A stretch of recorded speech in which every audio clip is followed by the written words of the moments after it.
यदि विद्या दर्पणायते। पंच परमेष्टि भगवान की जय। 1008 शांतिनाथ भगवान की जय। परम पूज्य आचार्य श्री आदि सागर महाराज की जय। आचार्य श्री महावीर कीर्ति महाराज की जय। आचार्य श्री विमल सागर महाराज की जय। आचार्य श्री तपस्या सम्राट सम्मति सागर महाराज की जय। आचार्य गुरु सुंदर सागर महाराज की जय। समय विश्व धर्म की जय। दिनवाणी माता की जय। एक सुनाई हत्ती माता की जय। अल्लाह संग की जय। हम सब यहाँ आचार्य समंत भद्र स्वामी रत्न करंड शावकाचार्य का स्वाध्याय बंधु। इस जगत में बहुत सारी वस्तुएं पूज्य मानी गई हैं। वैसे तो सर्वोत्तम पूजनीय वंदनीय कहा गया है देवाधिदेव का। फिर भी लौकिक जगत में भी कुछ वस्तुओं को सम्मान और मान्यता दी गई है। जैसे कि सब पर्वतों में सुमेरु पर्वत को मान्यता दी गई है, सब नदियों में गंगा को मान्यता दी गई है, और सब रत्नों में किसको मान्यता दी गई है? हीरे को मान्यता दी गई है। सब रत्नों में कोहिनूर हीरे को सबसे सुपर कहा। इसी प्रकार से सारा पूरा देश, पूरा विश्व है। पूरे विश्व के मध्य में जो हमारा भारत देश है, उस भारत देश को ही माता कहा जाता है। अन्य धर्म, अन्य किसी भी देश है, उस देश को माता कह करके बुलाया ही नहीं जाता। क्यों? इंग्लिश में भी मदर कह सकते थे कि नहीं? हाँ। कह सकते थे कि नहीं? कह सकते थे, पर कहा जाता है क्या? नहीं, नहीं कहा जाता। इसीलिए इससे क्या समझ में आता है कि स्त्रियों को गौरव की दृष्टि से अगर कहीं देखा जाता है तो कहाँ? भारत में। वह भारत माता के नाम से कहा जाता है। मतलब पूरे विश्व में जिस प्रकार से माता होती है, अपना कहीं का भी पुत्र संकट में होता है तो वह उसका कुपुत्र भी होता है तो भी उसको गोद में बुलाती है।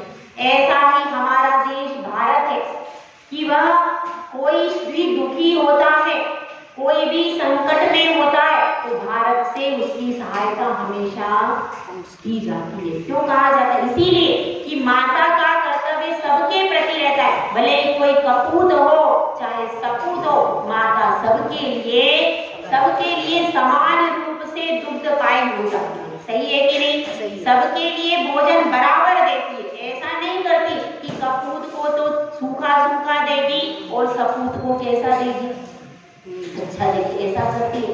इसी प्रकार से उसको माता क्यों कहा जाता है? क्योंकि समस्त विश्व में संकट आता है, कोई परिस्थिति आती है, दूसरे देश इनकार कर देते हैं, लेकिन हमारी भारत माता हमेशा सबकी सहायता के लिए तैयार रहती है। वह खड़ी हुई है, भारत माता बैठी हुई है कि खड़ी हुई? खड़ी हुई है। तो वो प्रतीक है, काहे के लिए? वात्सल्य भाव के लिए प्रतीक है। हर संकट के लिए तुरंत तैयार है सहायता करने के लिए। तो फिर भी बड़ा आश्चर्य की बात है कि हमारी इस माता के सपूत माता के आंचल को छोड़ करके जा रहे हैं। बड़े आश्चर्य की बात है बंधुओं। हमारे समाज पर सबसे बड़ा संकट मंडरा रहा है कि हम अपनी भारत माता को अपना नहीं मान रहे। बाहर जाकर के विदेश में बसना चाहते हैं। यह ठीक है कि भारत माता भले ही स्वतंत्र हो गई है, लेकिन उसके पास सवर्ण वर्ग को देने के लिए न शिक्षा है, न व्यवसाय, न नौकरी है, उसके पास कुछ नहीं है। लेकिन फिर भी यह धरती तो है जननी जन्मभूमि स्वर्गादपि गरीयसी। जननी और जन्मभूमि को स्वर्ग से भी महान माना गया है। उसको क्या कहा गया है? महान है। क्यों महान है? कि जिस प्रकार से वृक्ष जड़ों से जुड़ा रहता है तो जड़ों से जुड़ने के कारण वह फलित होता है, और जो जड़ों से हट जाता है तो फिर वो फलित नहीं होता। आज हमारे सपूत भारत को छोड़ करके दूसरी जगह बस तो गए, लेकिन क्या उनको कभी कुलबुलाहट नहीं होती कि हमारी माता हमारे पिता वहां पर कैसे सोते होंगे, वहां पर उनका इलाज कौन करवाता होगा? क्या कभी उनके हृदय में वो पश्चाताप नहीं आता होगा? कभी ना कभी तो आता ही होगा कि जिसने हमें 9 महीने इतनी यातना सह करके जन्म दिया है, वह माता का हमने कौन सा उपकार निभाया, कौन से ऋण को हम चुका पाए? क्या यह भावना उनके अंदर आती है? क्या कभी ना कभी तो आती ही होगी भाई।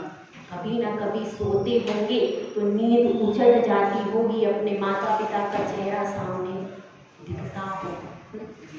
तो यह बात अपने को समझना है।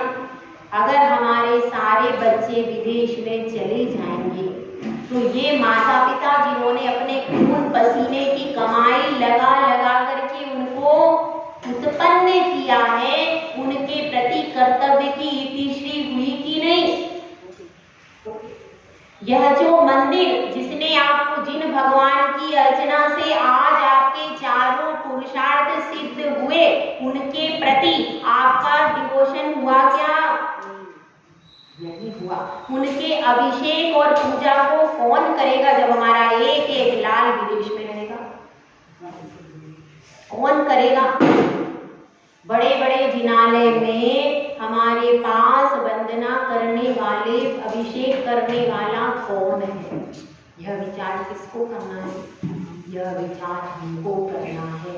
अपनी जननी और अपनी जन्मभूमि के प्रति लौट करके आ जाइए, क्योंकि आप कितने ही धनपति हो जाएं, कितने ही कुबेरपति हो जाएं, लेकिन जब आप कभी बूढ़े होंगे तो आपको ऐसा जरूर होगा कि मैंने अपनी माता पिता को बुढ़ापे में अकेला भारत में छोड़ दिया था। जरूर याद आए। ऐसा नहीं हो सकता कि कभी याद ही ना आए। पहले भी लोग विदेश में जाते थे, हम तो वैसे अपने पैतृक व्यवसाय को अपनाइए। यदि सरकार से शिक्षा नहीं मिल पा रही है तो आप ऐसा शिक्षण लीजिए जो भारत में मिल सकता हो। फिर मेकिंग इंडिया भी कॉन्सेप्ट है, स्वयं का व्यवसाय करें। हम सर्विस करने वाले नहीं हैं। सर्विस करने के लिए तो किसको निर्देश दिया था आदिनाथ भगवान ने? शूद्रों को। हमें क्या निर्देश मिला है? व्यवसाय करने का निर्देश मिला है। आदिनाथ भगवान की कुल परंपरा का यदि हम अपने आप को मानते हैं तो हमारे लिए क्या निर्देशन है? व्यवसाय करो। और व्यवसाय में कदाचित कोई सामान खरीदने के लिए बाहर जाता है तो वो अपना परिवार लेके वहां बसता नहीं था भैया। चारुदत्त भी 12 साल के लिए गए विदेश में, श्रीपाल गए, सुरसुंदरी के पति भी विदेश में गए। पहले विदेश में जाते थे, सामान खरीदते थे, फिर घर पर आ जाते थे और घर पर रहते थे। और क्या होता? विदेश में बस जाते। लेकिन एक भी महापुरुष हमारा विदेश में बसा नहीं। भरत भी दिग्विजय करने निकले थे पूरे विश्व में, लेकिन वापिस लौट करके आए ना। लेकिन हम वापिस नहीं लौट करके आए। समस्या क्या हुई? हम वापिस नहीं लौट के आ रहे हैं। वे विदेश में जाते जरूर थे, लेकिन उनके हृदय में भारत धड़कता रहता था, हृदय में भरत क्षेत्र धड़कता रहता था, हृदय में माता की भावनाएं, माता की धड़कनें उनकी धड़कनों से मिलती थी। उनके पिता की आवाजें उनकी धड़कनों से, उनकी सांसों से मिला करती थी। तो अब वह समय है, यदि हम चाहते हैं कि हमारे मंदिरों में श्रावक रहे, हमारे मंदिरों में पुजारी रहे, तो अपने इकलौते बच्चे को विदेश मत भेजिए। अपने उस इकलौते सुपुत्र को मंदिर में बिठाइए, और अगर वो मंदिर में बैठना उसने शुरू कर दिया तो आपके आंचल को भी छोड़ करके बुढ़ापे में कहीं नहीं जाएगा। अब हमको मेकिंग इंडिया को अपनाना है। हमें अपने भारत में ही रहना है। क्योंकि सारी दुनिया में हर चीज मिल सकती है, लेकिन दिगंबर साधु को आप आहार दे सकते हो जो केवल भारत में ये फैसिलिटी होती है। बाहर और कहीं भी वो फैसिलिटी नहीं मिलती। आप करोड़ों कमा लेना, लाखों अरबों कमा लेना, लेकिन आप अमेरिका में जाकर एक दिगंबर साधु को आहार नहीं दे सकते। दे सकते हो क्या? नहीं। और जहाँ पर दिगंबर साधु नहीं है वो धर्म भी वहां पर नहीं है, चलते फिरते भगवंत नहीं है। इसलिए क्या समझना है कि वापस लौट करके आना चाहिए अपने देश में, अपने धर्म में, अपने प्रभु के चरणों की छांव में। यदि हम वापस लौट करके आ जाते हैं तभी हमारा मंदिर सुरक्षित रहेगा, तभी हमारे घर में माता पिता की सेवा सुरक्षित रहेगी। तो इस मंदिर की पूजा और माता पिता की सेवा को सुरक्षित करना है तो अपने नौनिहालों को विदेशों से वापस अपनी धरती माता की तरफ लौटा करके देखो। अपन सब स्वाध्याय कर रहे हैं, प्रकरण चल रहा है गुणव्रत का।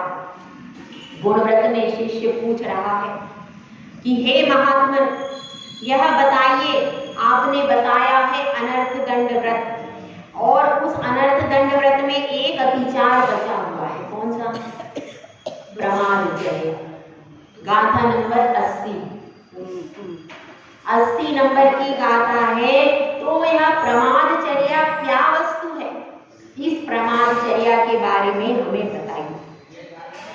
क्षिति सलिल दहन पवना, क्षिति सलिल दहन पवना, रंभम विपुलम वनस्पति छेदम, रंभम विपुलम वनस्पति छेदम, शरणं सारणमपि च, शरणं सारणमपि च, प्रमादचर्या प्रभाषन्ते, प्रमादचर्या प्रभाषन्ते। इसमें बता रहे हैं क्षिति। क्षिति का अर्थ क्या है? पृथ्वी। सलिल का अर्थ होता है जल, दहन का मतलब अग्नि, और पवन का मतलब वायु। पृथ्वी, जल, अग्नि, वायु और वनस्पति, वनस्पति छेदन, इन सब का विफल बिना प्रयोजन के छेदन नहीं करना। और शरणम सारणापि, यानी घूमते हुए इनको घुमा दिया। वनस्पति थी, पत्ता इधर को था, बेल इधर को थी, आपने घुमा के उसको उधर कर दिया। पत्ता इधर को था, फल इधर को था, मतलब इनको छेड़छाड़ करना पेड़ों से थोड़ा नहीं है। हाँ। लेकिन ऐसे ही छेड़छाड़ करती, उसको भी लहराते हाथों से लहरा रहे हैं। इस तरह से कुछ भी उनको आलोड़न कर देना, उनको तोड़ना नहीं, लेकिन उनको भी इधर से उधर कर देना, इस तरह से घुमा देना, फिरा देना, यह सब क्या है? इसको प्रमादचर्या कहते हैं। पहले पृथ्वी आ गई। पृथ्वी पर बिना सोचे समझे अपन ने क्या किया? घूम रहे हैं, पार्क में घूम रहे हैं, मिट्टी में घूम रहे हैं, कोई इसका प्रयोजन नहीं है। सलिल में क्या है? जल को भी हमें जितनी आवश्यकता है उतना उपयोग करना है, व्यर्थ में उसको बहाना नहीं है। और गीजर का प्रयोग नहीं करना चाहिए, आरओ का प्रयोग नहीं करना चाहिए। आरओ और गीजर, एक्वागार्ड, ये सब क्या है? पहले आप टंकी में पानी भर करके रखो, फिर टंकी से पानी डायरेक्ट एक्वागार्ड आरओ में आता है। हाँ। ठीक है ना? हाँ। फिल्टर होके, यही सिस्टम है। सही है? सिस्टम यही है। टंकी में पानी स्टोर करके रखा जाता है, वह नल के द्वारा आपके उसमें आता है, फिल्टर होता है, शुद्ध आता है। तो अब वह पानी, उसमें अगर कोई भी छोटे छोटे मच्छर आदि गिर गए, छोटे छोटे मच्छर तो गिरते ही हैं और उत्पन्न भी हो जाते भैया, उत्पन्न भी हो जाते छोटे जंतु। और कई बार जलकाई, छोटे छोटे जैसे छोटी छोटी छिपकली आदि भी हो जाती है। जलकाई के टंकी भरी हुई है, उसमें काही भी हो जाती है, काही तो नॉर्मल चीज है, और भी छोटे छोटे जीव जंतु उसमें उत्पन्न हो सकते हैं, और बहुत बड़ी है टंकी तो उसमें छोटी छोटी वो भी हो सकती है, कोई भी जीव जंतु। तो वो छोटे छोटे जंतु भी हो गए।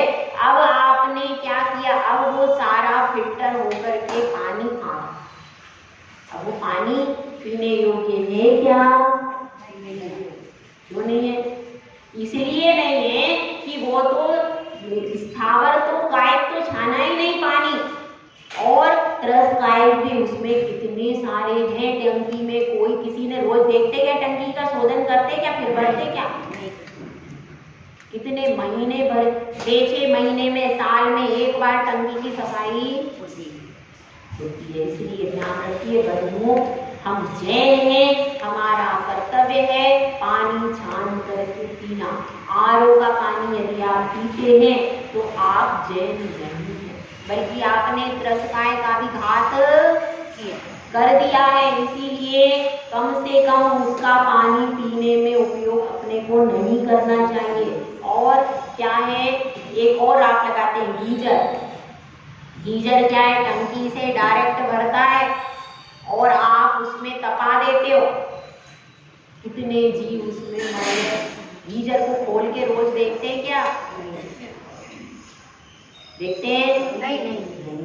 गीजर का प्रयोग नहीं करना चाहिए। आपको करना है तो रॉड के द्वारा गर्म करो, गैस के द्वारा गर्म करो, अन्य कोई भी हीटर में करो, कुछ भी करो, लेकिन गीजर का पानी जैन व्यक्ति के इस्तेमाल के योग्य नहीं, क्योंकि उसमें अंदर जीव, टंकी के भी जीव पूरे आ गए। अब टंकी में क्या था पता नहीं, देखा क्या? देखा किसने?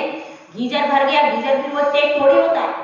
तो अब गीजर भी चेक नहीं हुआ, टंकी भी चेक नहीं हुई, गीजर का आपने बटन दबा दिया, अब अंदर कुछ भी हो तो पता है। त्रस जीवों का भी घात हो रहा है। आरओ, एक्वागार्ड, गीजर, इनका प्रयोग अपने को नहीं करना चाहिए।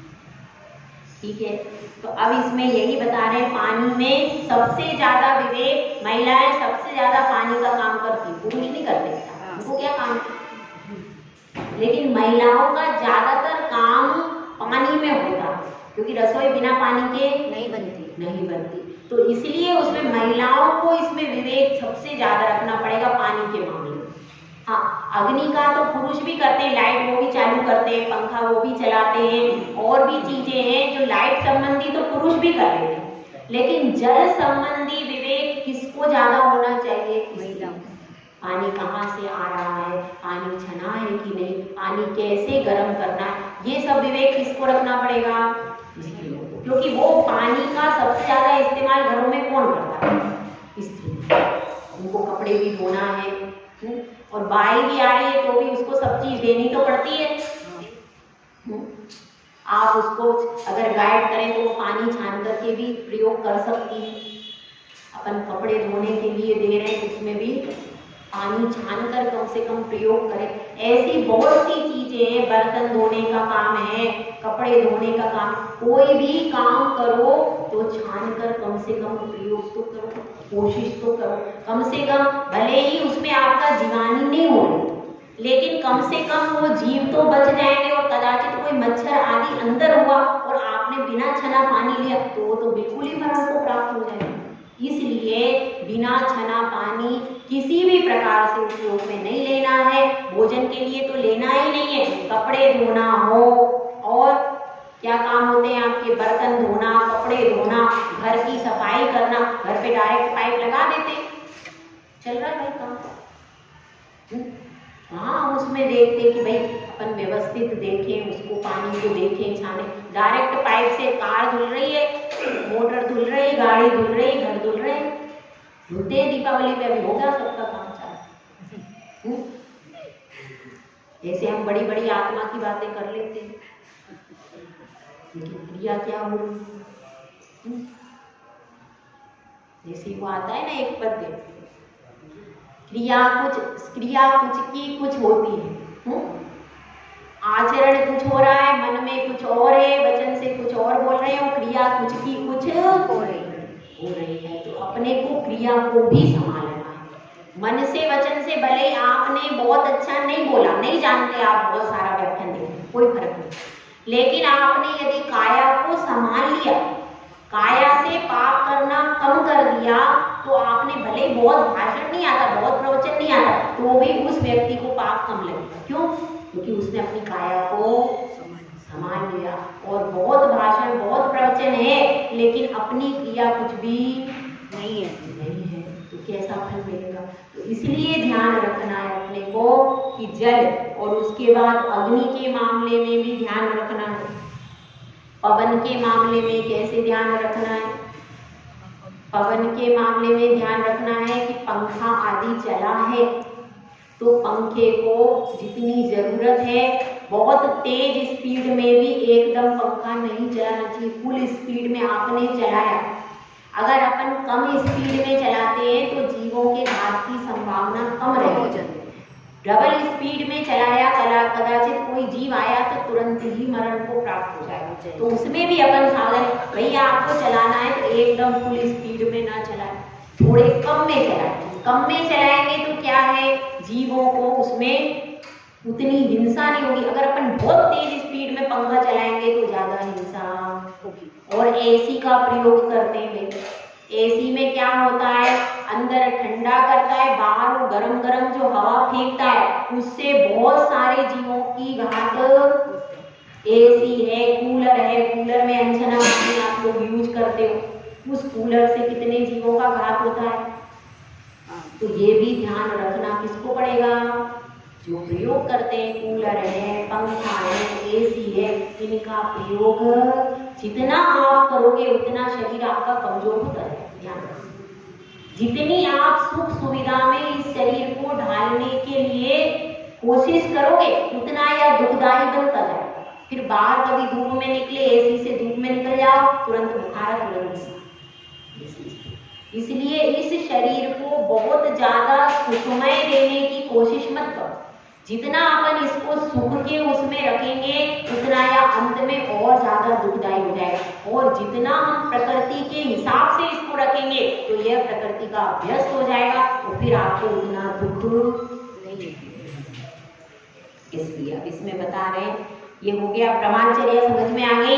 मतलब पंच जो स्थावर जीव हैं उनका व्यर्थ में छेदन, भेदन, मोड़ना, तोड़ना ऐसा कुछ भी नहीं करना। हम नदी में जाते हैं, सागर में, तो पानी हाथ से लेकर के ऐसे उछालते रहते हैं, जाते हैं कि नहीं? उसमें जब वो नदी में हाथ डालते, नाव में बैठते हैं तो क्या करते हैं, नदी में ऐसे ऐसे करके हाथ जरूर डालते। अब उस हाथ में क्या हो गया, तो ऐसी क्रियाओं से भी क्या हुआ, अनछने पानी को आपने छुआ तो पाप तो लगा। ठीक है, अब इसमें बता रहे हैं अनर्थ दंड व्रत के अपने 5 वेद याद हो गए सबको। वो अब 5 वेदों के, अब इस अनर्थ दंड व्रत के अतिचार बता रहे हैं। कंदर्प कोत्कुच्यम, मोखर्यमति प्रसादनम पंच, असमीक्षाधिकरणम,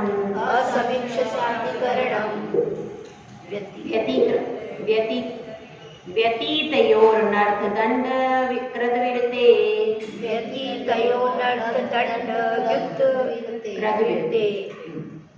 कंदर्प कोत्कुच्यम। पहला अतिचार क्या है, कंदर्प। कंदर्प किसको कहते हैं, हास्य मिश्रित भंड वचन बोलना। हंसी मजाक में ऐसे वचन बोलना जो कि सभ्य समाज में बोलने लायक नहीं है। ऐसे हंसी मजाक करते हैं अपन लोग, अपने दोस्तों में जाते हैं, दोस्तों में जाने के बाद कैसे भी अश्लील वचन मुख से बोल रहे हैं, उन वचनों की कोई सभ्यता नहीं है, कोई मर्यादा नहीं है, तो ऐसे वचनों को बोलना क्या कहलाता है, कंदर्प। और उन वचनों को बोलने से किसी का हित नहीं हुआ। ऐसी मजाक में कुछ लोग गाली बोल देते हैं, बोलने की आदत भूल जाती है, मुंह से हो जाता है ऐसा, तो बोलना चाहिए क्या, नहीं। आप जब व्रत्यादि व्रति की स्टेज पर आ गए तो अपने मुख पर क्या शब्द हमको बोलना है इसका विवेक होना बहुत जरूरी है। आपने 2 शब्द बोले और उन 2 शब्दों को सुन करके अगर कोई दूसरा सुन लेगा, उसकी अगर कोई त्यागी व्रती व्यक्ति है उसने कोई इस प्रकार के वचन बोल दिए तो वह व्यक्ति धर्म पर से विश्वास हो जाएगा, क्योंकि आपकी पहचान कहाँ से होती है? दो चीजों से आपकी पहचान, एक तो आपके वस्त्र देखकर व्यक्ति पहचानता है कि आदमी कैसा है। कौन सी चीज? वस्त्र देख के व्यक्ति पहचानेगा ये व्यक्ति कैसा है। दूसरी चीज कैसी है? भाषा कैसी है। पहले आपके वस्त्र देखेगा, वस्त्र से आपकी पहचान हो जाएगी कि व्यक्ति के सागर उसके कपड़े एकदम तड़क भड़क है, फैशनेबल है, तो क्या समझेगा? हाँ भाई ठीक है ऐसा। और कोई सादा सिंपल वस्त्र पहना है, महिलाएं भी कोई अपनी बिंदी लगा करके व्यवस्थित साड़ी पहन करके निकल रही, तो किसी पुरुष की एकदम से हिम्मत नहीं होती। तो वस्त्रों से अपनी पहचान होती, और दूसरी पहचान काय से होती? अपनी भाषा से, कि आपकी भाषा कैसी है। यदि आपकी भाषा अच्छी नहीं है तो आप कितने ही बड़े ऊंचे पद पे हो, सक्सेस नहीं हो सकते कभी भी। भाषा का यदि नियमन और नियंत्रण संतुलन नहीं है तो आप कितने ही बड़े पद पर हो, कितने ही हो, आप लोक में यश की प्राप्ति नहीं कर सकते। इसलिए त्यागी व्यक्ति के लिए, अब यहाँ पर 12 व्रत ले रहा है तो व्यक्ति 12 व्रतों की भूमिका आपको बता रहे, तो उसको सबसे पहले अपने वचनों पर कंट्रोल होना। हाँ से हंसी मजाक कर रहे हैं अपनी सहेलियों में, अपने मित्रों में बैठकर, तो आपको उस समय पर हंसी मजाक में भी इस प्रकार की असभ्य भाषा का प्रयोग नहीं करना। ये क्या हो जाता है? ये कंदर्प है। मतलब हंसी मजाक में भी ध्यान रखना है कौन से शब्द का प्रयोग करना है। कोतकुच्च का मतलब है इशारेबाजी करना। अभी तो केवल वो वचन बोल रहा था हंसी मजाक के, फिर इशारेबाजी करके बता रहा, देखो वो ऐसा है, आंखें दिखाना, इशारेबाजी करना, इशारे कर करके, और इस प्रकार से असभ्य चेष्टाएं करना। असभ्य चेष्टाएं भी होती है, तो असभ्य चेष्टा करना। अभी तक केवल वचन से बोल रहा, वो क्या हो गया? कंदर्प। और कोतकुच्च में शरीर से भी चेष्टाएं करके दिखा रहा, ये क्या हो गया? कोतकुच्च, जिसमें शरीर से चेष्टा हो गई। और मोखरे, जरूरत से ज्यादा बोलना, जितनी आवश्यकता है उतने ही शब्दों का इस्तेमाल करना चाहिए। अपन बोलते जा रहे, चुप ही नहीं हो रहा। एक आदत, अब कोई व्यक्ति मिल गया है, बाई चांस कोई व्यक्ति मिल गया, तो उसी व्यक्ति को बोलने की आदत है, तो भैया वो उनने पूछा, हाँ कैसे हो, कैसी तबीयत? अरे मेरे तो 5 साल पहले ऐसी बीमारी हो गई, मेरे तो पैर में दर्द है, सिर में दर्द है, पेट में दर्द है, ऐसा होता है वैसा होता है, उस डॉक्टर के पास गई थी, उसने ये बताया था, वो फलाने हमें अहमदाबाद में गई थी, उसने ये बताया था, और पूरी रामायण 1 घंटे तक गा दी। ऐसे लोग होते हाँ। अब 1 घंटे, अब आप परेशान हुए, भैया कहाँ पूछ लिया मैंने, दूसरी बार नहीं पूछोगे। अब उसने पूरी रामायण आधे घंटे तक गाई, फिर क्या किया? फिर जाकर आपको जोड़ा, हाँ तुम कितने पूछती है 1 घंटे बाद, तुम कैसी हो? तो इसलिए इतना मोखर्य नहीं करना। कोई पूछे, आपको संक्षिप्त पूछना है, संक्षिप्त में उसको उत्तर दो। अति, क्योंकि अगर अपन ज्यादा बोलते हैं ना तो अपने वचनों का स्खलन हो ही जाता है, फिर उसमें झूठ भी आ जाता है, फिर उसमें मजाक भी आ जाता है, फिर उसमें असभ्य वचन भी आ जाते हैं, बहुत संभावना है। अगर अपन ज्यादा बोलने की कोशिश करेंगे तो सत्य बहुत ज्यादा बोला नहीं जा सकता। जब अपन कहेंगे, कहीं ना कुछ मिस्टेक हो जाएगी, अगर अपन ज्यादा बोलेंगे हो जाती है कि नहीं मिस्टेक, तो इसलिए कम बोलना चाहिए। मोखर्य का मतलब क्या है? अधिक ज्यादा बकवास नहीं करना। और मति प्रसादनम, मति प्रसादन का अर्थ क्या है? बहुत सारा संग्रह करके रखना, आवश्यकता से अधिक इकट्ठा करके रखना। हमारे घरों में जिन चीजों का हमने वर्षों में कभी उपयोग नहीं किया, लेकिन अपने पास इकट्ठा करके, पुराने हमारे बाप दादा के बर्तन हैं, बाप दादा की साड़ियाँ हैं, और पुरानी चीजें हैं, वो हर साल उनको सफाई करते हैं, वो रख देते हैं। अब तो आउट ऑफ फैशन है, अब कौन वो पहनेगा, अब कौन उनका उपयोग करेगा, लेकिन फिर भी वो रखी हुई है, हमारी निशानी है।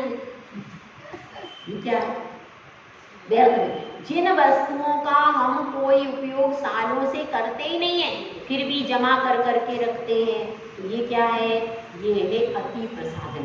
ऐसी वस्तुओं को निकाल देना चाहिए जिनका आप उपयोग नहीं करते अपने पास। उनका भी मोह छोड़ो, उनका भी बहुत मोह होता है।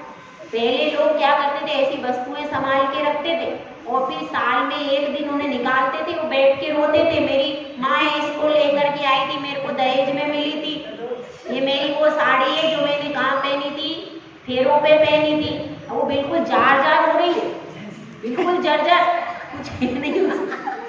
फिर भी उसको रखे, हाँ ये मेरी निशानी है, ऐसा था, ऐसी स्मृतियों को रखते। और फिर ये देखो मेरी माँ चली गई, ये अंगूठी दे के गई थी, और फिर बैठ के रो रहे हैं उसको देख देख। वो अंगूठी पूरी घिस गई है, टूट गई है, रखी हुई है, माँ ने दी थी। सब चीजें, तो ऐसी सब चीजें इसमें काहे में आएंगी? अति प्रसादन। व्यर्थ में रख रखा है, उनको देखकर हर साल बैठ के रोते हैं, बैठ के याद करते हैं और कभी दुखी होते हैं, कभी रोते हैं, ये सब करना, तो ये सब क्या है? अति प्रसादन। उसके बाद है असमीक्षाधिकरण, बिना मतलब के कार्य करना, जिन कार्यों का कोई भी प्रयोजन नहीं है, ऐसे कार्य करना। अब देखिए महिलाएं करती हैं ऐसे कार्य, ब्यूटी पार्लर जाना, ये निष्प्रयोजन का कार्य है, कोई सिद्धि नहीं हो रही उससे, लेकिन फिर भी जाते हैं और कितना रुपया बर्बाद करते हैं उसमें। एक बार दुल्हन के 1 लाख लगते हैं, कितने लगते हैं? ब्राइड मेकअप कितना है? 30,000, 35,000, 80,000 अकॉर्डिंगली। बॉम्बे बड़ी सिटी में और ज़्यादा है, तो 30-50,000 रुपया कितनी मेहनत से कमाते हैं, और एक बार के मेकअप क्या जरूरत है? और एक दिन का वो मेकअप 2 घंटे का रहता है, ज़्यादा से ज़्यादा 2 घंटे की शादी होती है, 2 घंटे की शादी के लिए, और केवल वो फिर कितना 33,000, 50,000, जितनी बड़ी ब्यूटी पार्लर में जाओ 50,000, लाख तक, तो जितना जितना अपन उसमें खर्चा करते हैं, कम से कम पूरे उसमें कितना 1 लाख का खर्चा हो जाता है, केवल किसमें? मेकअप। इसमें क्या, ये सब क्या है? ये एक प्रकार से अनर्थ दंड है। इसीलिए अगर कोई नियम लेगा ये, तो उसको सबसे पहले, कोई महिला लेगी, मैं पहले ब्यूटी पार्लर का त्याग करूँ, समझ लो। अगर महिलाएं नियम लेंगी तो मैं ब्यूटी पार्लर का त्याग करूँ, इसलिए भले नियम मत लेना, लेकिन त्याग तो करना, कम से कम उनका कोई प्रयोजन ही नहीं। जब आप घर बार की जिम्मेदारियां आपकी पूरी हो गई हैं, जब आपका कोई प्रयोजन नहीं है, जब आपको मोक्ष मार्ग में आगे बढ़ना है, तो ब्यूटी पार्लर की क्या जरूरत है? जरूरत है क्या जरूरत है? जब अभी तक आप अपने चेहरे में ही फीका पोती में लगी हुई हो, तो क्या धर्म के मार्ग पे आगे बढ़ोगी? बढ़ सकती हो? नहीं। सबसे पहले तो देह से ममत्व को छोड़ो, इसको सिर्फ संभालना है, सुधारना है, लेकिन सजाना नहीं। सजाने की जरूरत है तो आपके पास है 16 श्रृंगार करो, वो तो आप करते नहीं हो। जो आगम में बताया है 16 श्रृंगार, कांच की चूड़ी पहनो, पैरों में बिछिया पहनो, मंगलसूत्र पहनो, मांग भरो, बिंदी लगाओ, ये सब आगम में 16 श्रृंगार बताया। बाजू बंद है, ये सारे 16 श्रृंगार की आगम में अनुमति दी, वो 16 श्रृंगार माने। लेकिन ऐसा मेकअप जिसमें हिंसा होती है, ऐसे मेकअप की आज्ञा नहीं है नागम में। इसलिए कोई भी त्यागी व्यक्ति, भले तुम अष्ट मूल गुण धारण करो, लेकिन सबसे पहले ब्यूटी पार्लर पे जाने का त्याग, ये सबसे पहले। इससे अपना कोई इष्ट सिद्ध नहीं हो रहा है कुछ इष्ट। 1 लाख रुपया तक आप उसमें बर्बाद करते हो, और हर महीने जाकर के क्या होता है? सेटिंग होती, हर महीने में सेटिंग करवाते, बालों की, आईब्रो की, और क्या करवाते हो? आईब्रो बता रहे और भी करवाते। तो वो सेटिंग में हर महीने कितने लगते हैं? 2500, 1500, हाँ, मतलब 2000, 2 से 3,000 रुपए का करवाते हैं। सुनो, 3,000, अब सुनो बात, 3,000 रुपए का खर्चा हर महीने का, फालतू है कि नहीं? शादी को आ गई तो ज्यादा, हाँ, शादी वादी आ गई तो उसमें 5,000 का खर्च। ठीक है। तो इतना 5,000 का ये पैसे से कोई फायदा हो रहा है? बस हम अच्छे दिखते हैं। और हम तो कहते हैं जो मेकअप करने के बाद और खराब दिखते हैं, वैसे तो फिर भी अच्छे सुंदर दिखते हैं, लेकिन करने के बाद तो बहुत अजीब से लगते हैं, वो बिल्कुल अच्छा नहीं लगता है। सिर्फ बाहर से वैसे वो लड़की सुंदर लग रही, लेकिन वो ब्यूटी पार्लर के 6 घंटे बाद आई तो बिल्कुल अजीब सी लगती हो, वो बिल्कुल नहीं जमती। तो क्या है, उससे और ज्यादा हमारी स्किन खराब, हमारा पैसा भी पानी में गया, हमारी स्किन भी खराब हुई, और जो कुछ लगाया है उस प्रोडक्ट में जितने जीवों को मार मार करके उसमें डाला गया है वो सारा हिंसा का दोष एक्स्ट्रा। तो इतना पाप का बंध किसको होता है? ब्यूटी पार्लर वाले को। किसको होता है?